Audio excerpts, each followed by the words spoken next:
Cowgirls head coach J.C. Hoyt has coaching in her blood. Her mother, Shelly Hoyt, a high school coaching legend in Kansas, and even coached J.C. during her high school days. She told me her mom knows how to push people, how to get the best out of them, and she did that for J.C. every day and continues to do it now, even as a coach. And Scott, I asked her if any of that rubbed off on her, and she says, I am my mother's clone. Both of those players had huge matchups in this game last season. Darian Boyd put up 24 points with 4 rebounds, and Chaz Lanier, well, he calls that game his coming out party. He told me the shots were going in easy and the rim looked huge. But Brent, you have to wonder, maybe he felt a little more at home. That game was played at Lipscomb in Nashville, where Chaz was born, where his family lives, and where his dad played basketball.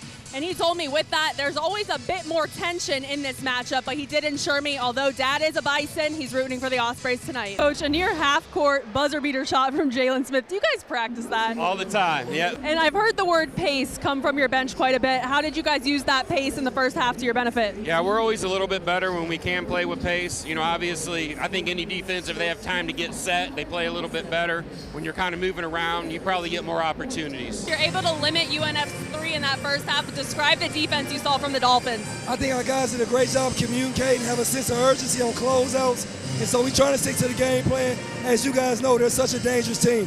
And Nyblack seemed to be the spark offensively early on. What was the mindset behind keeping him on the bench? You know what? They did a great job getting him in foul trouble. She's still super valuable to this team. She sits right next to the coaches at every game and has truly become an extension of this coaching staff, providing that player perspective. She's even referred to these days as Coach Harmon. And to make it official, she was gifted a coach's notebook to use during these games with that new title on it. Back to you guys.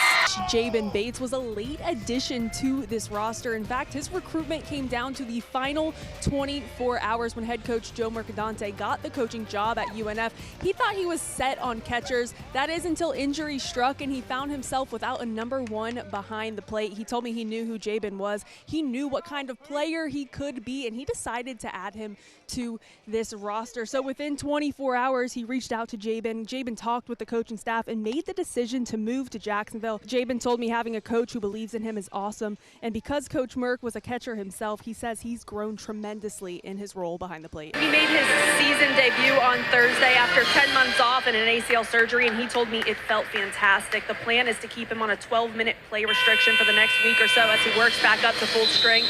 But he says he's not going to put any expectations on himself or his return to the game. He told me he just plans to make the most of those minutes and impact the game in whatever way he can. Dorian, playing in front of your city, the fans came looking for a win. What does it mean to be able to give it to them?